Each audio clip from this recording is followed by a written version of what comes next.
যাচ্ছি, কাদের সাথে যাচ্ছি চিন্তা করা উচিত। যারা রাজনীতি করেছে বাংলাদেশে হাজার হাজার কোটি টাকা কামাইছে না, সকল এমপি মন্ত্রীরা হাজার হাজার কোটি টাকার মালিক না, তারা কি কোনো কষ্টে আছে? তারা কিন্তু দেশের বাইরে গিয়ে ঠিকই আরামে আছে। কষ্টে আছে কাটায়।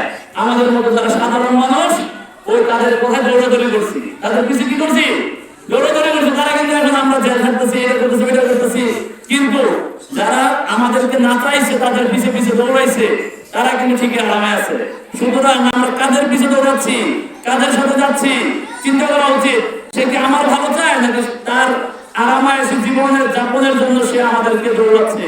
আমাকে 500 টাকা দিচ্ছে, আমাকে 1 প্লেট বিরিয়ানি দিচ্ছে, আমাকে 200 টাকা রিক্সা ভাড়া দিচ্ছে। কেন দিচ্ছে? এগুলো একটু ভাবা উচিত আমাদের। তাহলে আমরা আমাদের ভবিষ্যতে আমাদের নাগরিক অধিকার ফিরে পাবো। সুতরাং ভবিষ্যতে আমরা কেমন নেতা সিলেক্ট করবো এখন থেকে আমাদের সিদ্ধান্ত নেওয়া উচিত।